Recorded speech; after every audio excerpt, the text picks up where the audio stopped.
de trabalho aqui da UFBA, então foi um esforço coletivo e a gente, como eu disse, a gente preparou com muito carinho. Eu queria dar as boas-vindas a vocês e gostaria então de passar a palavra para a comissão organizadora, que aqui vai estar representada pela Ednir Souza, da Escola de Enfermagem, a nossa anfitriã.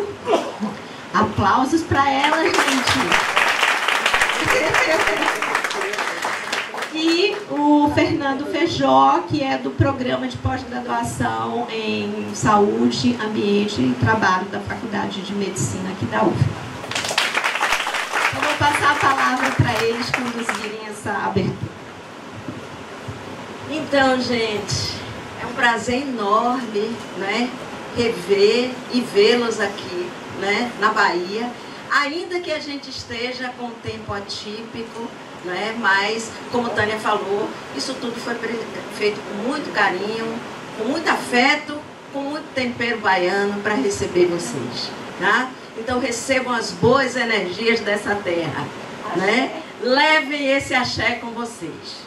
Então, eu vou dar aqui o meu boa noite a todos e todas, todes, não é? Sejam muito bem-vindos à 4ª oficina do Observatório Nacional de Saúde Mental e Trabalho, que tem como tema proposições para a consolidação de políticas públicas e avanços no alcance dos Objetivos de Desenvolvimento Sustentável.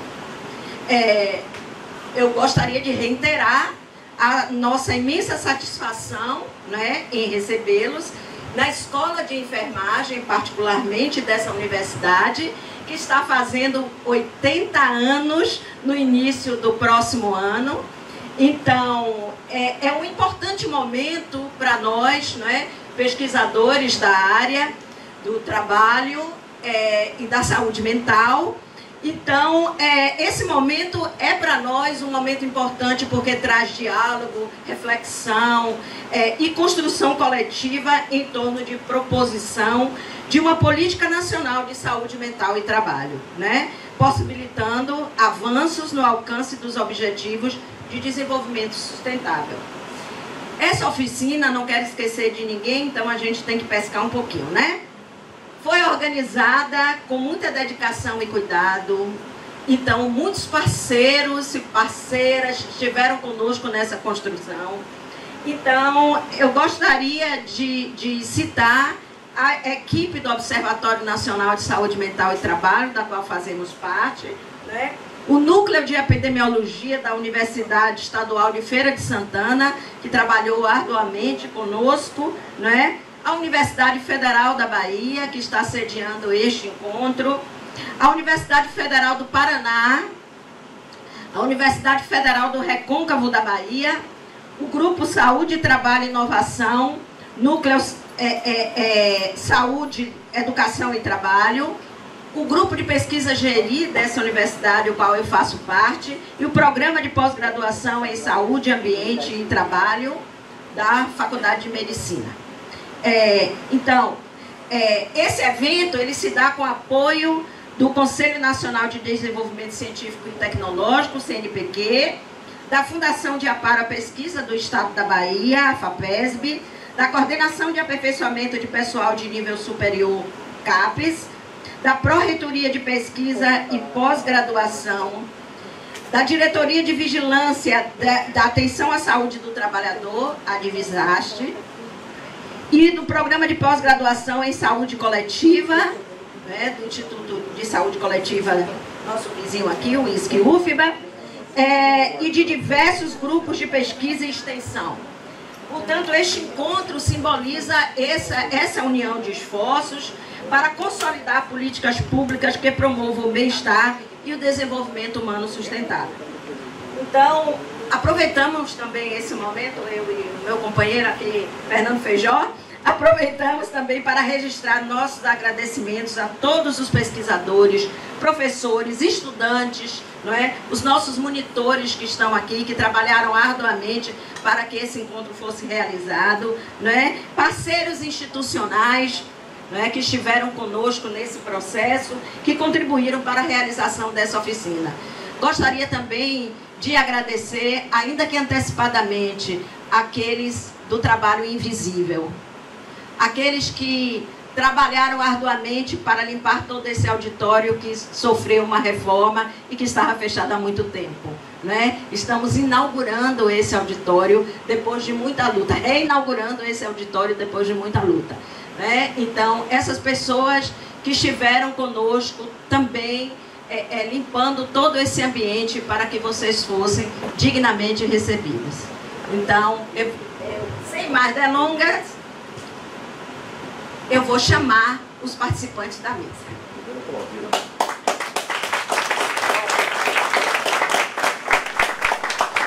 Obrigada. Então,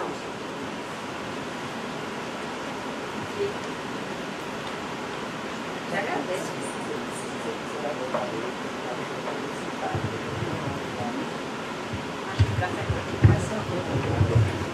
Né? Então, eu gostaria de chamar para compor a mesa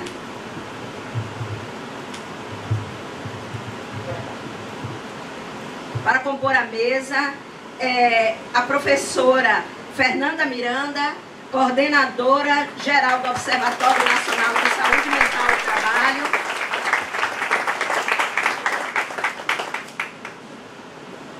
O professor Sérgio de Luca, coordenador geral do Observatório Nacional de Saúde Mental e Trabalho. Iracema Lua. Iracema é representante do Núcleo de Epidemiologia da Universidade Estadual de Feira de Santana. E Camille Serravalli, diretora de Vigilância em Saúde do Trabalhador de Vastes Cesar.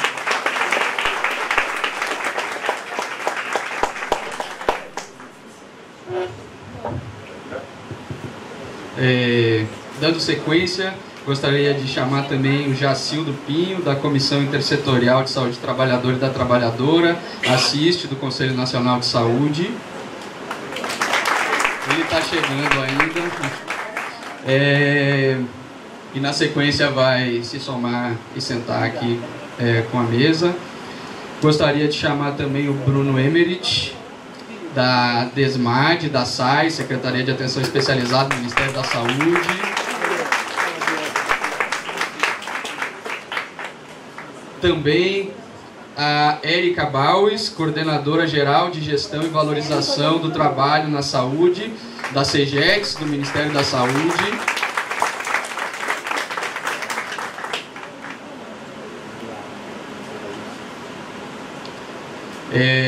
Luiz Leão, né, coordenador da CGSAT, da Secretaria de Vigilância, Saúde e Ambiente, do Ministério da Saúde. E Fransley Lima, representando a direção da Escola de Enfermagem aqui da UFBA.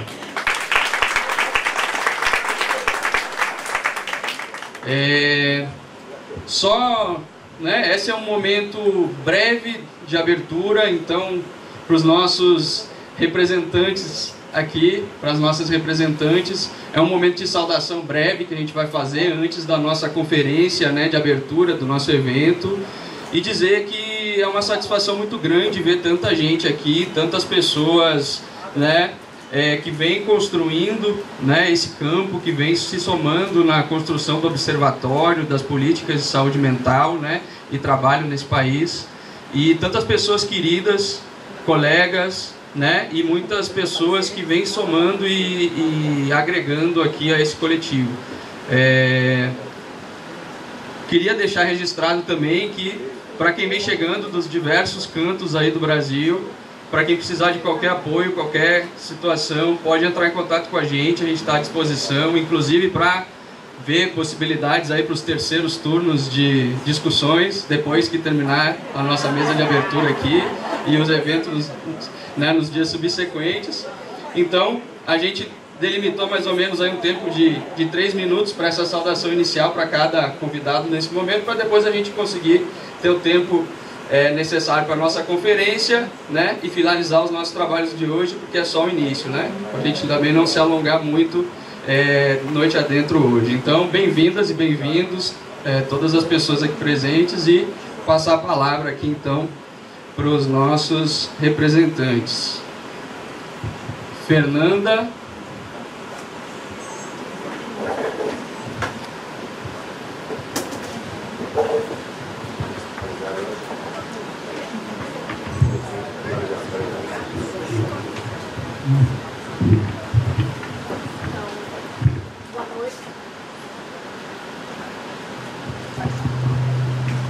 Boa noite a todos.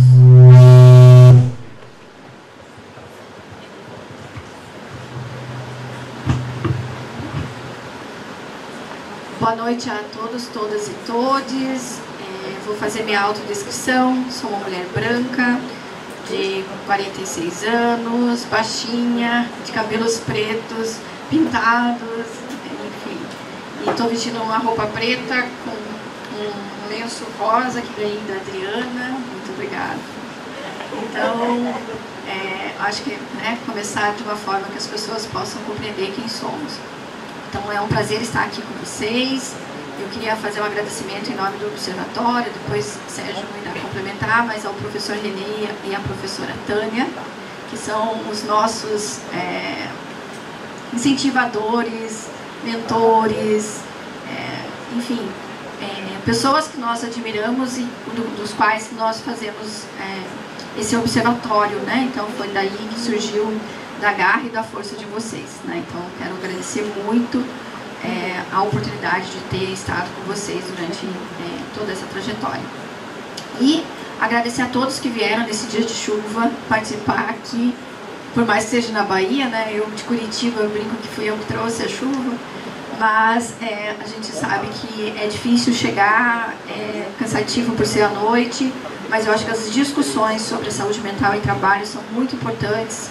E a gente sempre que tem momentos e oportunidades devemos fazer nossas reflexões e discussões para melhorar esse mundo do trabalho no qual nós estamos enfrentando, que tem adoecido, que tem matado muitos dos nossos trabalhadores. Então, agradeço a presença, espero que a gente tenha 2 dias de trabalho intenso, com bastante discussões e também com bastante propostas, né, de mudanças para a classe trabalhadora. Obrigada.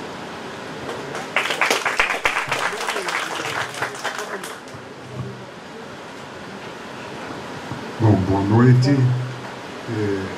A minha descrição é mais fácil que a Fernanda, é só dizer que eu sou um careca, uma barbicha, e estou vestindo uma jaqueta marrom com uma camisa azul. Eu queria complementar, primeiro, dizer que a pessoa idealizadora desse observatório é a professora Tânia Araújo, na qual ela cativa todos nós, e ela conseguiu reunir nesse observatório várias universidades, além das universidades da Bahia, também a Unicamp, a Federal do Paraná, a USP, a Faculdade de Saúde Pública, e a Unicamp, da qual eu faço parte, e também vários serestes. Nós temos serestes de todas as regiões do país, e isso deu uma potência, no observatório do ponto de vista de serviços e academia. E é esse que é o DNA do observatório. A gente poder levar os conhecimentos práticos e teóricos e interrelacionar. E, sobretudo, em um momento em que nós temos uma crise, uma epidemia de saúde mental no mundo, que se agravou na pandemia e continuou depois da pandemia, principalmente com cada vez mais a precarização do trabalho e novas formas de precarização e de trabalhar. Então, eu só queria cumprimentar a todos e dizer que para nós é uma alegria muito grande poder, mesmo chuvoso, ter esse momento de encontro e de afetos, que não fica só na telinha, mas da gente poder também se encontrar, se abraçar. Obrigado.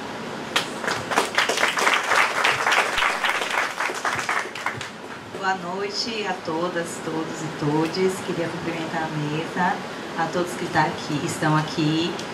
Com enorme satisfação que estou aqui representando, né, o Núcleo de Epidemiologia. Nossa fundadora e coordenadora, Tânia Maria de Araújo, está ali. Gostaria de agradecer e cumprimentá-la. Nós do NEP temos atuado há muitos anos, né, nessa proposta de falar e trabalhar na saúde mental dos trabalhadores e trabalhadoras. E o observatório, né, ele está aí nesse caminho do NEP. E queria agradecer, né, ao NEP, aos pesquisadores, professores, alunos que atuaram nesse momento de organização, né, dessa oficina. Que seja um momento de muitas trocas, de muitos diálogos, que a gente possa realmente construir algo muito positivo para a saúde dos trabalhadores, né, especialmente a saúde mental. E que esse seja um momento de vínculo, né, de fortalecimento das nossas parcerias, que seja um momento de fortalecimento também da nossa resistência. Então, obrigada, agradeço a presença de todos, que seja um excelente evento. Boa noite a todas as pessoas. Eu estou representando a doutora Letícia Nobre, a diretora da DIVAST CESAT, Diretoria de Vigilância e Atenção à Saúde do Trabalhador, e Centro de Referência Estadual de Saúde do Trabalhador aqui do estado da Bahia. Ela estará aqui sexta-feira, mas hoje estarei eu. Então, eu acho que quando ele fala ali da questão, né, da epidemia silenciosa para a gente no SUS, é um tema muito importante, um tema muito caro para a saúde do trabalhador. Eu acho que estamos aqui em relação ao observatório, que tem uma articulação intra-intersetorial muito importante. Também acho, assim, em nome da doutora Tânia, né, da professora, de estar aqui presente e também diante de vários atores aqui que fazem isso acontecer. Então, boa noite e que o evento seja sucesso.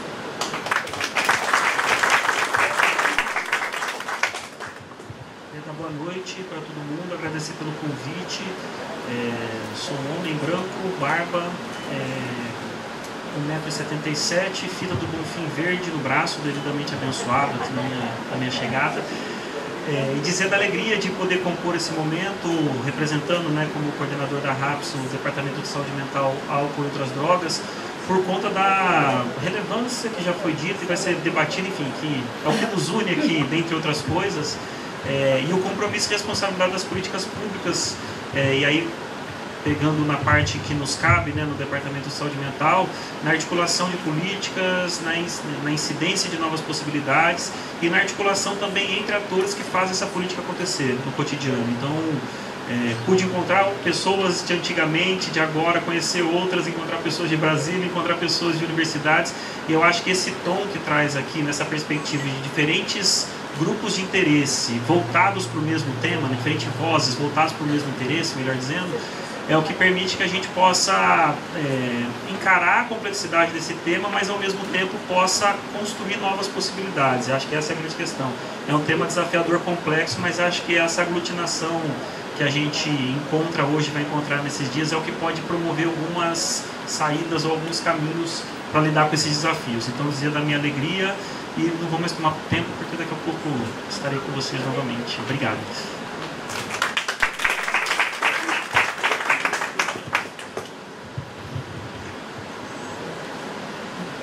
Boa noite a todas as pessoas. Vou iniciar minha audiodescrição.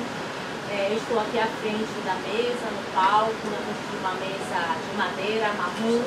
Eu estou com um blazer azul marinho, uma camisa listrada azul e tenho um cabelo até o ombro e sou uma mulher parda negra e nordestina. Estou na minha casa. E assim já estendo o agradecimento para a anfitriã, a professora Dini e toda a sua equipe, a professora Tânia, aqui Fernanda que está presente, a Sérgio, a todos os meus colegas aqui da mesa, e entendendo de que esse espaço é um espaço extremamente importante no sentido da gente fazer formação de coletivos, né?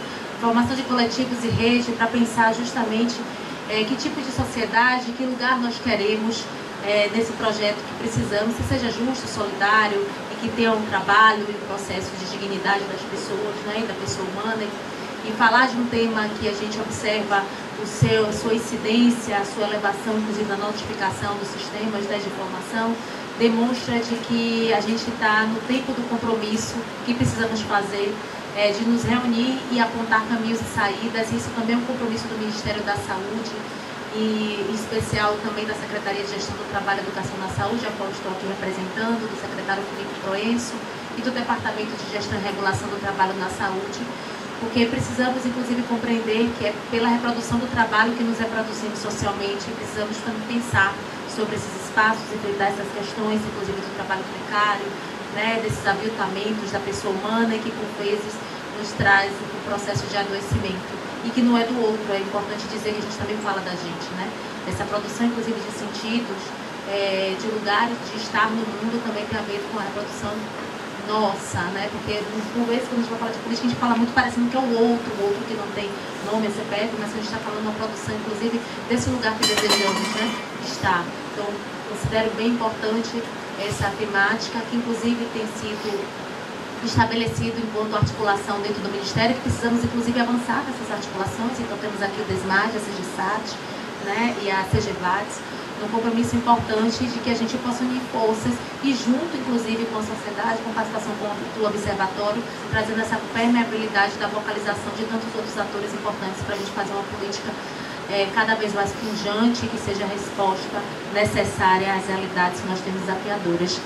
Então, é esse compromisso. Eu espero que a gente tenha dias de rodas e processo de conversa com diversas conexões que façam que a gente repense, né, não só que a gente se abra para esses encontros de saberes, de conhecimento, de técnicas e também de crença, né, de crença em valores de mundo.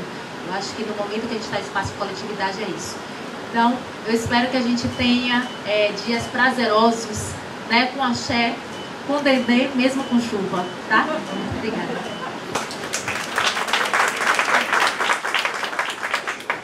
Boa noite a todas as pessoas. Eu sou Fransley Lima, sou coordenador do colegiado de graduação do curso de enfermagem dessa escola e estou aqui representando a diretora, a professora Juliana Amaral, diretora dessa escola.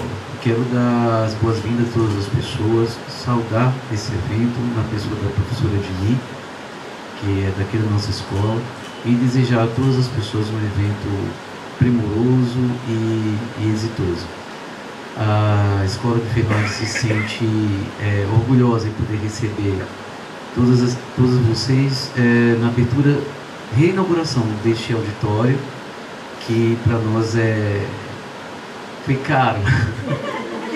Foi caro no sentido, em todos os sentidos. Mas é uma alegria imensa poder reinaugurar esse espaço com um evento tão grandioso. E quero desejar um ótimo evento para todos vocês. E que, mesmo com chuva, o dendê não saia. Tá? E desejar axé para todos vocês. Bem-vindas e bem-vindos. Boa noite a todas as pessoas. É um prazer muito grande poder estar com vocês aqui. Saudar a Fernanda, Sérgio, a Sema, Camille, Bruno, Érica, nosso companheiro aqui que acabou de mencionar, Fransley, e também a professora Tânia Araújo, idealizadora desse grupo, a professora Ednir, que nos recebe aqui nessa Faculdade de Enfermagem aqui da Bahia, e tantos companheiras de luta do campo da saúde do trabalhador e da trabalhadora. Eu acho que estar na Bahia, em que pese tempo bem divergente para a Bahia, é bastante importante e simbólico, porque se a gente pegar as histórias das resistências da classe trabalhadora, a Bahia tem um lugar central. A Bahia abrigou aqui, ainda no século XVIII, movimentos de trabalhadores escravizados que fizeram as primeiras greves da história do Brasil. Aqui teve muita resistência. antes até de algumas greves europeias do período industrial. Então, na escravização, e a Bahia foi palco disso, o Rio de Janeiro também, duas das cidades mais negras das Américas, teve muita resistência. Então, tem até um filme no cinema, acho que a gente está todo mundo sem tempo de ir no cinema, eu acho, né? Pelo menos é o meu caso, Malês, que mostra a revolta dos malês. Então, aqui, para já simbolicamente mostrar que a Bahia tem uma lição a dar ao mundo e ao Brasil no tema da saúde mental, porque não dá para a gente falar de saúde mental sem falar da resistência, da subjetividade protagonista daquela que é oprimido por um sistema para resistir, para respirar. E eu acho que a gente partir da Bahia para promover uma política nacional de saúde mental e trabalho é fantástico. Então, parabéns a vocês pela organização, a todos que eu não citei, a todas que eu não citei, todas as organizações que deram suporte para esse evento, todos e todas idealizadoras, parabéns, parabéns por estarmos aqui todos e todas reunidos. Queria dizer em nome da Secretaria de Vigilância em Saúde e Ambiente, temos aqui 3 secretarias do nosso Ministério da Saúde, mostra o compromisso do Ministério da Saúde com os territórios, com os grupos sociais, com os grupos de pesquisadores. Em nome da SBSA, saudar vocês também, citando o nome da secretária Mariângela, também do Dr. Guilherme Werneck, que é quem deveria estar aqui representando a secretaria nessa abertura, que tem tido um compromisso muito grande com a implementação da Política Nacional de Vigilância em Saúde, todo o esforço do departamento da EVES, bem-vindo, Jacildo, do DAEVES, tem sido na implementação dessa política, que tem um dos componentes, a Política Nacional de Saúde do Trabalhador e o componente Vigilância em Saúde do Trabalhador.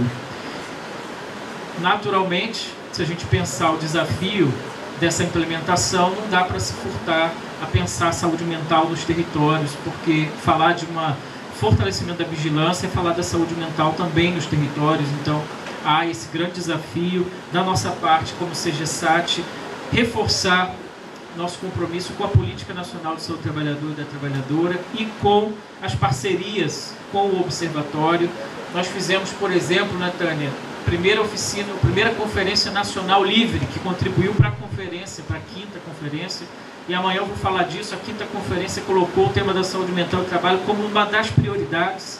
Isso tem a ver com o esforço desse grupo, de várias outras sensações e demandas de outros grupos sociais também. Mas destaco a parceria já feita da CGSAT com o Observatório nessa primeira Conferência Nacional Livre, e muitos outros esforços e cooperações certamente estão por vir no que depender da coordenação geral de vigilância em saúde do trabalhador. Então, ótimo evento para todo mundo, que seja uma oficina propositiva, reflexiva, profunda e, para fechar como eu iniciei, de muita resistência.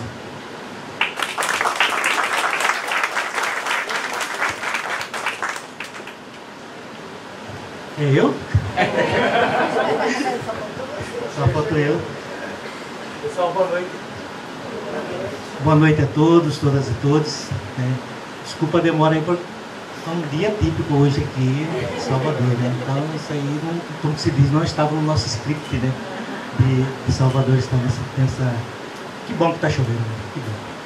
Pessoal, eu sou Jacildo, né?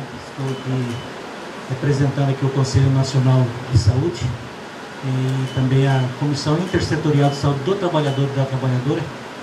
É uma satisfação para mim demais esse convite ao Conselho Nacional estar participando desta oficina do Observatório. A gente participou lá em Curitiba, né? Participamos lá em Curitiba, né? E foi bastante proveitoso, né? Trazendo um pouco o que o Luiz acaba de trazer aqui. Já foi um pontapé praticamente para a nossa 5ª Conferência Nacional de Saúde do Trabalhador e Trabalhadora.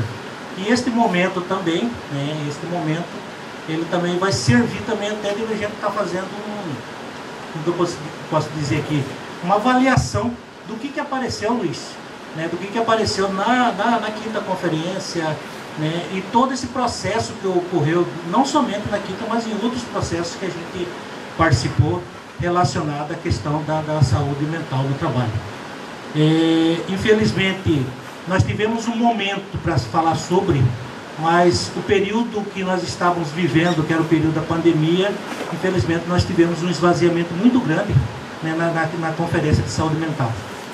Nós tivemos aí nos municípios e estados aí, onde a gente pôde estar acompanhando, infelizmente muito pouco se falou sobre, né, sobre a saúde mental no trabalho, uma coisa que estava bastante latente para o momento, né, muito latente, mas infelizmente nós não tínhamos, como se diz, subsídios até para estar falando sobre, né, mas aí o que acontece? Veio a 17ª, veio as conferências estaduais, né, as conferências municipais e estaduais, e consequentemente a 17ª, aí a gente viu que aflorou bem, este tema estava bastante represado, né, então neste momento foi importante, né, a gente falar sobre a questão da saúde mental do trabalho, e ainda bem que nós estamos aqui, né, para estar fazendo esta avaliação e também falar sobre a questão da saúde mental do trabalho e o pós, né, uma pós-conferência de saúde do trabalhador e da trabalhadora, que também ela veio num ponto crucial. Então eu venho aqui, pessoal, trazendo um abraço da nossa Fernanda, a nossa presidenta, que não pôde estar presente e nos designou para estar participando, e a gente vai estar aí contribuindo na medida do possível, né, nessa oficina. Obrigado a todos e boa noite.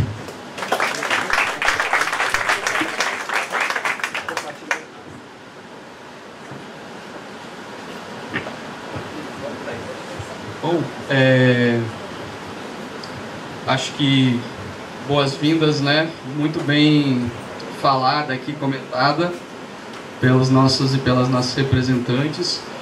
Convido a todos agora para voltarem para os seus lugares para a gente poder assistir, né, a conferência do Bruno. O Bruno pode ficar, né? Vamos imediatamente seguir aqui para a nossa conferência. E acho que é um momento muito significativo ter a presença de Bruno aqui enquanto coordenador da RAPS, porque representa muito bem essa capacidade de a gente ampliar enquanto rede, né, as nossas conexões, fortalecer essas redes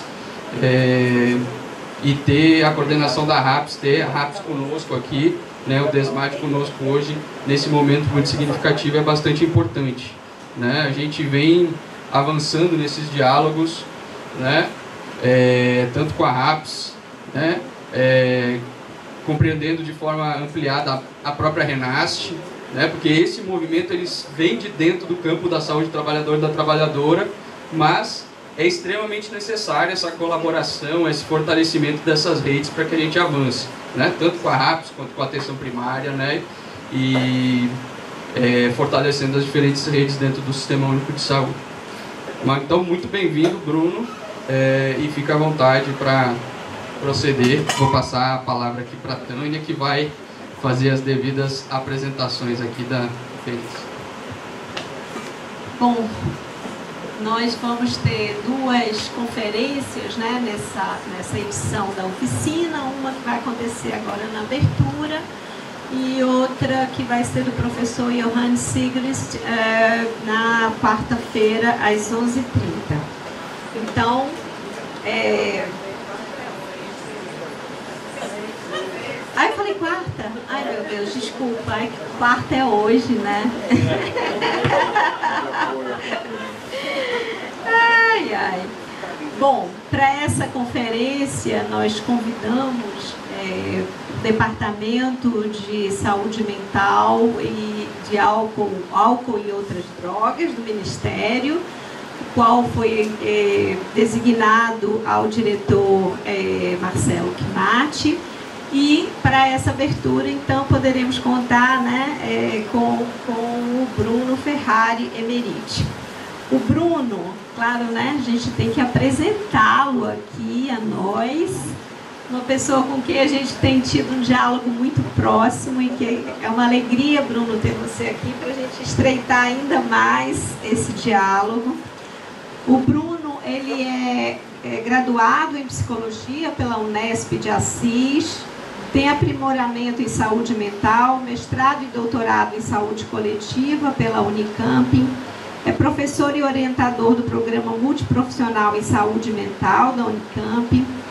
Foi coordenador do curso de especialização em saúde mental e saúde coletiva da São Paulo Mandic Campinas. Tem experiência como supervisor clínico institucional de equipamentos do SUS e do SUAS. Foi coordenador, atualmente, né, ele é o coordenador geral da Rede de Atenção Psicossocial do DESMAD, Ministério da Saúde.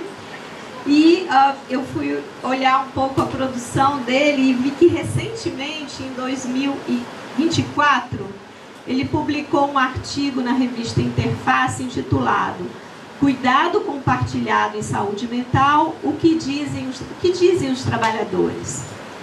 Então, entre vários temas que ele aborda nesse artigo, que eu sugiro que todos deem uma olhada, é um material muito interessante, ele focaliza as interfaces da reforma psiquiátrica e a reforma sanitária, destacando aí, né, a perspectiva da saúde mental dos trabalhadores.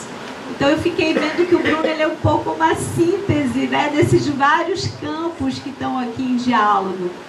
De alguma forma, né, a reforma sanitária, a reforma psiquiátrica e entrando também um pouco, eu acho que o DESMAD nessa diretoria, ele está trazendo essa perspectiva do trabalho de forma muito inovadora. Eu queria realmente parabenizar a essa iniciativa, né, que está vindo muito fortemente nessa diretoria e que inclusive, né, no Dia Mundial da Saúde Mental, fez um card que muito nos alegrou, dizendo que a jornada de trabalho 6x1 faz mal à saúde mental.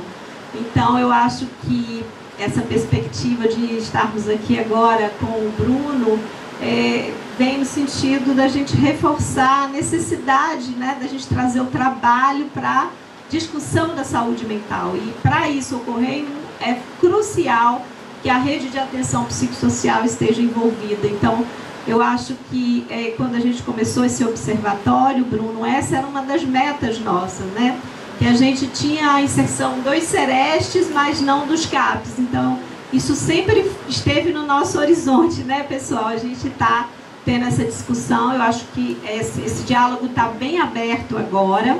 Então, eu vou passar para o Bruno para ele discutir o tema Trabalho e a Rede de Atenção Psicossocial, avanços e desafios da articulação com a saúde do trabalhador e da trabalhadora. Com você, Bruno.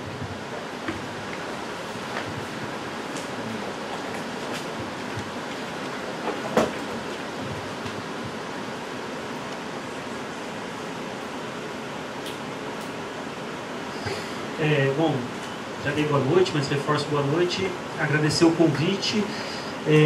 Pensei em trazer alguns disparadores aqui, cerca de 30 minutos mais ou menos, por conta do adiantado da hora, das outras ações que a gente tem na sequência.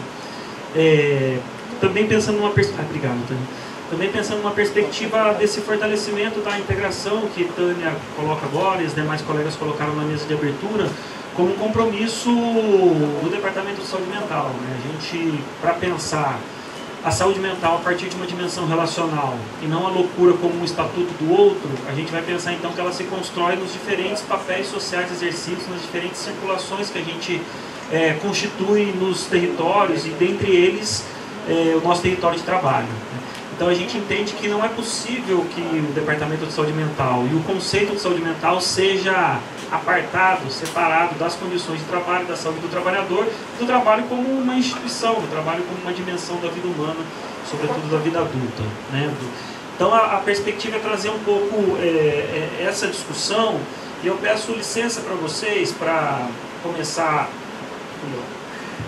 Peço licença para vocês para fazer um preâmbulo bastante breve, mas entendendo que a gente está com um público diversificado, inclusive pela internet, eu achei que seria bom ter um pano de fundo comum sem aprofundamento, porque em grande medida já é o território, é o investimento, é a trajetória que todo mundo aqui tem construído. A ideia então é poder falar um pouquinho sobre o trabalho na saúde mental, também a saúde mental no trabalho, na perspectiva da minha formação enquanto sanitarista, e meu chefe, o Sérgio, meu chefe lá no Unicamp de departamento está aqui, poder trazer a dimensão da saúde coletiva a partir da gestão, que é um ponto importantíssimo, seja como fator protetivo, ou seja como fator de vulnerabilidade em relação à saúde mental do trabalhador, e poder trazer alguns desafios e nortes que se colocam na intersecção entre o Departamento de Saúde Mental e Vigilância e Trabalho, mas também não só no nível macro, a gente poder pensar isso nos territórios concretos, que é para isso que a política deve existir, né? Deve existir para poder fazer incidência em modos mais dignos, equânimes, mais produtores de saúde. Quando eu estava me organizando para vir para cá, eu dei uma passeada por diferentes concepções de saúde mental. Saúde mental é um termo polissêmico que vai se transformando ao longo da humanidade. Mas uma questão interessante é que o trabalho, em alguma medida, sempre toca o que seria tido como saúde mental. Se a gente pega a definição de saúde mental para a OMS, vai estar lá que tem que estar preservada a capacidade de trabalhar.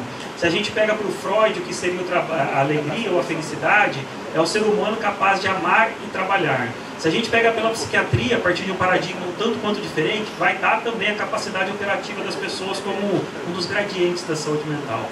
Essa pluralidade eu não trago no sentido de comparar os paradigmas que cada um dessas definições traz, mas para trazer um tanto de que pensar no conceito de saúde mental, inclusive no próprio conceito de loucura, sempre vai nos remeter a uma dimensão atrelada ao que é o trabalho, ao que é a ocupação humana, ao que é o papel social exercido. Se a gente vai voltar em tempos mais antigos do século XVII, no grande internamento, eram as pessoas que não se adaptavam ao modo capitalista, que eram, pelo desvio social, enclausuradas. Se a gente pega pela fundação da psiquiatria e da saúde mental, e aí há uma separação dos desviantes sociais dos desviantes morais, o trabalho ocupa um lugar normativo. O trabalho ocupa um lugar que é uma adaptação que o sujeito tem que fazer para o retorno ao estado anterior. O hospital psiquiátrico utilizava, e a gente pode pensar nas novas instituições asilares, como as comunidades terapêuticas, por exemplo, utilizam o trabalho de um modo bastante normativo, ortopédico, prescritivo, numa lógica moral de que o trabalho enobrece, se esse sujeito é capaz de trabalhar, ele pode ser curado das suas questões, ele pode voltar para o estado anterior. Então, é importante poder retomar, não no sentido de uma sucessão de fatos históricos, mas no aquecimento de que esses paradigmas continuam presentes ainda nos serviços de saúde, e aí vocês podem, com mais propriedade e profundidade do que eu dizer, em alguma medida talvez aconteçam também de forma, se reproduza quando a gente vai pensar na política de saúde do trabalhador, enfim. Né?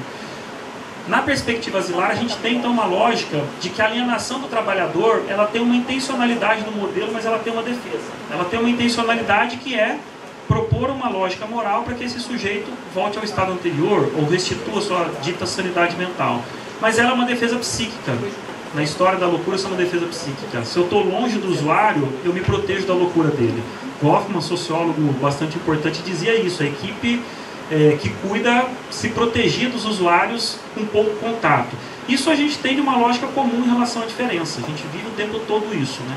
O Bazaria, que é um autor muito importante da saúde mental, ele vai falar que toda sociedade que se funda na disputa constrói zonas de exclusão para depositar quem não cabe nela. Isso a gente vai pensar pela loucura, mas vai pensar pelo desvio social e podemos pensar também numa dimensão do trabalho. Quem não se adapta ao trabalho ou quem adoece a partir do trabalho, quando se tem um olhar moralizador, moralizante em relação a esse tema, pode ser colocado nessa zona de exclusão também.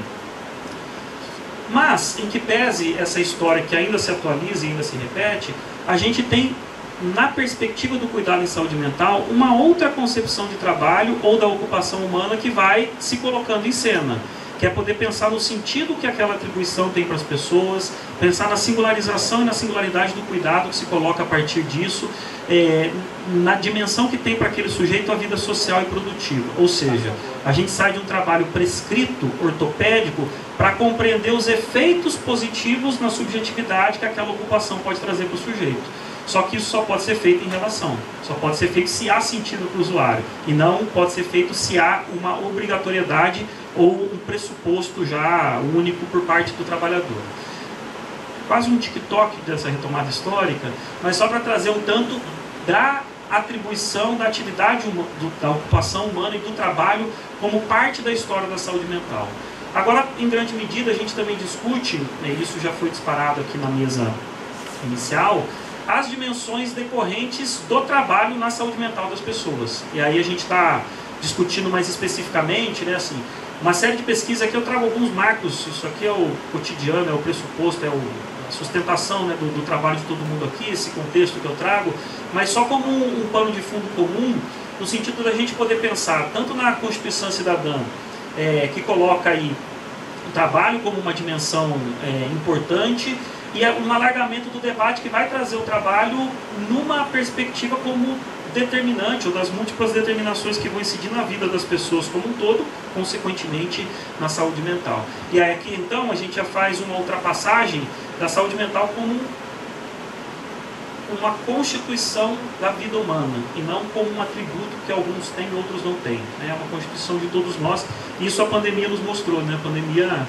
fez com que todos nós entrássemos em contatos com coisas que a gente às vezes não tinha percebido ou que vinha conseguindo lidar de algum modo, mesmo dos modos mais privilegiados, como muitos de nós tivemos, de ficar menos exposto a risco, com condições de trabalho inclusive melhor, de quem estava mais exposto a risco e vulnerabilidade, né? E para poder pensar em casos clássicos, enfim, né? Aqui eu vou passar um pouco mais rápido. E aí, essa construção historicamente, né, essa conquista, não falam tanto disso, a partir de resistência, de construções teóricas, de construções práticas, de uma conquista que se torna normativa e política, né, de construir o nexo causal, vai provocar, então, a compreensão ou o pressuposto de que a gente traga diversidade interpessoal, mas também a variabilidade intrapessoal, né? Há 2 meses e meio eu fui para Brasília, assumi a coordenação e encontrei um mundo do trabalho muito diferente do mundo que eu estava acostumado até então. Colegas do Ministério podem... que é uma coisa que o trabalho começa a pegar fogo às 4 da tarde para as 9 da noite. Ele não começa pegando fogo às 8 da manhã, como eu sempre estava acostumado. Assim. Que as relações vão se dando de outras formas. Ou seja, estou trazendo esse recorte a partir desse lugar de fala, mas no sentido de que há uma mudança do local de trabalho, mas há uma mudança pessoal de cada pessoa, com perdão da redundância, uma mudança pessoal de cada sujeito que lá está, né? E aí, aqui eu acho que já tem um caminho importante para o debate ou para o aprofundamento da nossa discussão. A fundamentação, o pressuposto do qual partimos, que é fundamental, que é o risco psicossocial, isso que nos une aqui, é uma grande conquista. Isso traz um desafio para o campo da atenção psicossocial, que é trabalhar o conceito de saúde mental, o conceito de agravos, o conceito de adoecimento, o conceito da existência e sofrimento, que é o conceito que a gente costuma usar mais comumente, em diálogo com essa questão da exposição aos riscos. O que eu estou querendo dizer? A gente muitas vezes trabalha na atenção psicossocial na lógica não da causa-consequência, mas assim da possibilidade e probabilidade. Não é uma causa que vai gerar consequência, mas algumas possibilidades geram diferentes probabilidades. Essa é uma construção da psiquiatria democrática italiana, né? Então, poder olhar para essa dimensão do risco psicossocial como uma exposição que pode gerar efeitos nas pessoas, também gera, a gente vê que epidemiologicamente gera efeitos nas pessoas, né? Mas que vai gerar efeitos diferentes nas pessoas, é um ponto importante de construção para o campo da saúde mental. Como poder considerar a dimensão do risco, mas radicalizando também na singularidade da pessoa que está exposta a esse risco. É uma dimensão macroestrutural, mas é uma dimensão singular que se encontra junto a essa macroestrutura, né? É uma dimensão do sujeito que não pode se perder em meio a uma estrutura que de fato produz muito do que aquele sujeito sofre, né? Há uma coprodução, uma relação dialética que se coloca nessa coprodução. Passando um pouco para o que fazemos então, a gente tem um desafio, aqui eu falo mais especificamente dos serviços da saúde, mas isso se conecta com os outros locais de trabalho, né, os outros instituições, indústrias, empresas, enfim, cada um com a sua especificidade, mas a gente tem uma construção que, pela própria estrutura capitalista da sociedade, se propõe a alienar o trabalhador em relação ao processo de decisão, em relação ao que ele produz, e consequentemente em relação ao que é produzido como efeito subjetivo nele a partir dessa experiência, né? Uma visão classicamente hierarquizada, disciplinar, que se propõe a reduzir a autonomia e a criatividade do sujeito. A gente divide então quem decide e quem executa, quem estuda e quem obedece, quem cria e quem dá conta de fazer o que quem criou pediu ou mandou, né? Isso bastante sabido, há estudos, e vários de vocês produzem muito em relação a isso, que não é inócuo para a saúde mental do trabalhador. Essa alienação produz efeitos de desterritorialização, produz efeitos relativos à percepção de si, na percepção desse sujeito com o outro, no exercício do papel social, ou seja, produz efeitos subjetivos. A gente teria nessa lógica da gestão que é hegemônica, em grande medida, contraditoriamente também nos serviços de saúde, que deveriam operar de um modo diferente em relação a esse, uma ideia de que os resultados vão ser garantidos porque a gente controla todo o processo. Acontece que no processo de saúde, nós enquanto gestores, aí a gente pode falar da macropolítica, da mesopolítica, vou falar um pouco depois na sequência, procuramos produzir outras coisas. Na saúde a gente quer produzir valor de uso. A saúde como um direito, como uma necessidade das pessoas, como uma capacidade das pessoas interferirem nas condições de vida, um valor de uso e não um valor de troca. Então se coloca como um desafio que a gente possa operar um desvio nessa lógica, que o trabalhador possa se apropriar, que ele possa ter poder de decisão, que ele possa ter poder de criação. No campo da rede de atenção psicossocial, por exemplo, não há um protocolo exclusivo em relação ao manejo à crise. Há uma série de possibilidades técnicas e teóricas de compreensão e de manejo à crise, só que isso vai depender muito das condições do trabalho, das condições da equipe, das condições da família do sujeito, das condições de acesso. Ou seja, a gente vai dizer de uma praxis, de uma tomada de decisão que se baseia numa técnica, mas que leva em consideração aquela singularidade no momento. Vai ter usuário que eu vou ter que propor uma internação à revelia. Isso vai funcionar muito bem. Outro usuário, se eu propor uma internação à revelia, vai quebrar com o vínculo e depois eu não vou conseguir. Eu tenho muita dificuldade em retomar esse cuidado. Eu não vou conseguir, eu tenho muita dificuldade. Ou seja, espera-se que o trabalhador tenha autonomia para decidir se aquele usuário fica à revelia ou não fica à revelia. Né? E aí essa dimensão eu estou trazendo para os serviços da RAPS, que é o meu local de fala aqui, né, com vocês, o lugar que eu venho falar sobre, mas para a gente poder pensar como este modo de funcionar também opera em grande medida nos diferentes locais de trabalho, aquele anterior, e como poder pensar em gestões mais democráticas, com aumento do grau de autonomia, incluindo responsabilidade também, criatividade e menor alienação, produz saúde mental para os trabalhadores. Então, para muito além de uma ação pontual no Setembro Amarelo, de um bombom ouro branco e de um broche, veja, eu não estou desconsiderando, isso é muito importante, mas há que se pensar a prevenção do suicídio todos os dias do ano todo. Isso passa por ações de promoção, de prevenção, de qualificação, de capacitação, obviamente passa e elas são muito importantes, mas isso passa pelas condições de trabalho, porque se as condições de trabalho, e se a gestão não encampa um modo de coordenação que promova essas possibilidades, o efeito no trabalhador vai ser bastante deletério, vai ser bastante intenso, né? Essa aqui não é uma construção minha, é uma construção do Gastão, um desafio que é a gente, então, articular as funções que o trabalho tem, porque a gente trabalha para a gente e para o outro, para a instituição, né? A gente trabalha para a gente porque tem que pagar as contas, porque a gente escolheu trabalhar nisso, porque a gente acredita que o trabalho, a saúde são direitos que trabalha para a gente. A gente trabalha para o outro. Se não tiver usuário para ser atendido no CAPS, não tem emprego para mim. Né? Se não tiver trabalhador na indústria, não tem emprego para o coordenador que está lá. Né? Trabalha para a instituição. E nem sempre o que a gente quer, o que o outro quer e que a instituição permite vai ser possível de ser consensuado. Às vezes a gente quer uma coisa, o usuário quer a mesma coisa, mas a instituição não permite. A gente quer uma coisa, a instituição dá suporte, mas o usuário não está muito afim. E às vezes o usuário quer uma coisa, a instituição dá suporte e o trabalhador não faz o que deveria. Nem sempre a gente vai... Não é assim? Isso... Né? Não é assim? Então, esse é um agenciamento intenso, delicado e necessário de ser feito, sob risco da gente novamente individualizar as questões do corpo do trabalhador que sofre, ou na suposta loucura o diagnóstico psiquiátrico do usuário da saúde mental, por exemplo. E a gente deixa de considerar uma dimensão coletiva, social, estrutural e culpabiliza e vitimiza aquele sujeito novamente.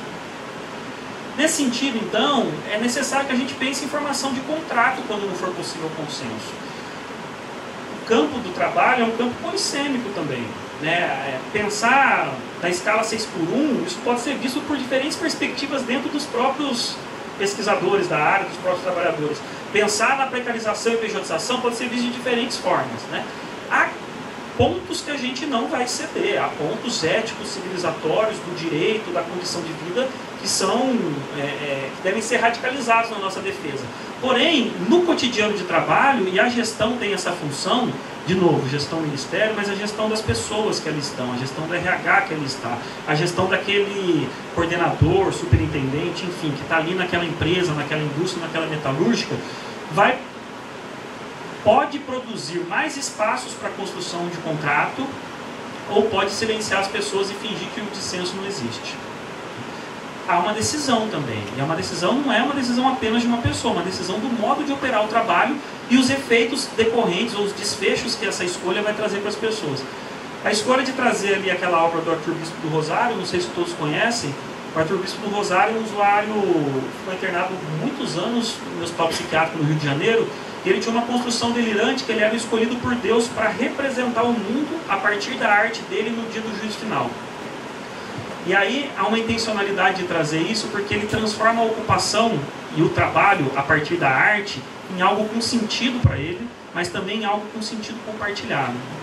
E a ideia de cada um ter sua canequinha é porque nas instituições totais as pessoas eram apagadas da sua identidade. Então é interessante essa obra que faz sentido para ele, mas também que radicaliza na manutenção do espaço de cada um, mesmo se for na escolha da caneca. Muito brevemente, aqui a gente tem uma questão importantíssima, estou falando da gestão do trabalho, que pode ser um fator protetivo em relação à saúde mental do trabalhador, mas uma função bastante específica de quem está enquanto gestor, enquanto coordenador, né? E aí, o estar é uma escolha, não é apenas um verbo, não é ser um coordenador, é estar nessa função, estar disponível, estar em transformação, estar a serviço do outro, do trabalhador que ali se coloca, né? Essa construção tem sido bastante feita pela Rossana, de poder pensar a dimensão da gestão a partir da perspectiva unicotiana entre o gerir e o gerar. Tem uma dimensão da gestão que é dura, isso tem que ser feito, horário, férias, eu quero fazer greve numa UTI ou num pronto-socorro, pode fazer, mas tem que ficar aberto, atender tantos por cento, é uma questão de uma gestão dura.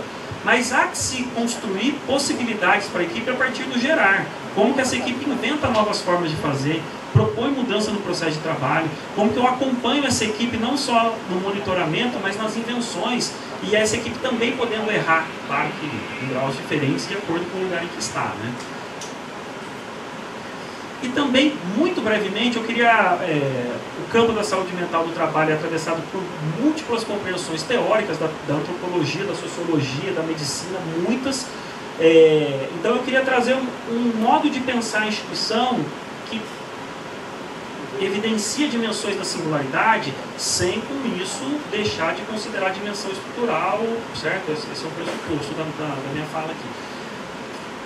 Alguns autores, aqui eu trago o Caes, que procura ler as instituições ou o sentido do trabalho a partir das instituições pela psicanálise. O Caes vai falar que a gente promove uma aderência narcísica. Dimensões do nosso inconsciente são depositadas nas instituições em que a gente circula como forma de garantia e proteção. O nosso corpo, com o passar do tempo, segundo Freud, é cada vez mais vulnerável, certo? A nossa ressaca aos 50 é diferente da ressaca aos 18. O dia após a academia, estou com 43, o meu dia após a academia dos 43 é muito diferente se comparado com os meus... Ou seja, o nosso corpo, com o passar do tempo, vai fazendo com que precisemos de mais recursos, suportes e ajuda. O Freud fala também que a natureza tem uma força muito maior do que a gente individualmente, e a gente precisa regular as relações humanas não pelo mais forte, mas a partir de pactos construídos entre nós. Estou fazendo essa brevíssima digressão, a ideia não é psicanalizar o trabalho, de modo algum, mas trazer uma perspectiva de compreensão que nós abdicamos de parte do nosso princípio do prazer para poder regular as relações entre nós, para poder produzir sentido entre o desejo do outro e o meu desejo, entre o espaço do outro e o meu espaço. E o Caes vai falar que a gente faz isso nas instituições. E esse ponto eu acho que é muito oportuno para a gente discutir o sofrimento mental no trabalho, porque se a gente entende que um pedaço da subjetividade do usuário, do sujeito, do trabalhador, está localizado, depositado naquela instituição, uma mudança na instituição é uma proposição de mudança do sujeito que lá está. Vou dar um exemplo. Para quem é do campo da reforma psiquiátrica, a pior ofensa que vocês podem falar para mim, a pior de todas, é falar que eu sou manicomial. Se alguém falar para mim que eu fiz uma ação manicomial, isso é pior do que me xingar de qualquer outra coisa. Porque há uma dimensão inconsciente minha nesta instituição, neste investimento, nesta produção, neste lugar, que não é apenas racional, é algo da minha sustentação simbólica ali, né? Então é interessante poder pensar como essa intersubjetividade está posta o tempo todo. E aí, nessa perspectiva, a gente vai poder então pensar que o mal-estar institucional é esperado. Se eu não posso fazer tudo o que eu quero, se eu tenho que negociar com o outro, algum grau de mal-estar vai haver o tempo todo. Mas isso é diferente de sofrimento institucional. Quando o sofrimento institucional aparece é porque, de fato, a gente está com condições que estão precarizando e estão produzindo efeitos e desfechos. E aí, para poder passar para a parte final, né, das articulações que temos pensados, dos desafios que a gente entende que também devem estar na mesa, nas rodas, nos encontros, nas aglutinações, para a gente tentar se haver com eles, eu queria trazer muito brevemente esse esquema, né, sobre a constituição de sistema, política de sistema de saúde, de construção de política de saúde no mundo. Não vou entrar nele porque o nosso recorte não é esse, mas eu queria só trazer as 4 dimensões da gestão, que são, aqui tem um lisinho aqui, enfim, aquela bola maior lá que é a macrogestão, a bola do meio que é a mesogestão e a bola pequenininha que é a microgestão.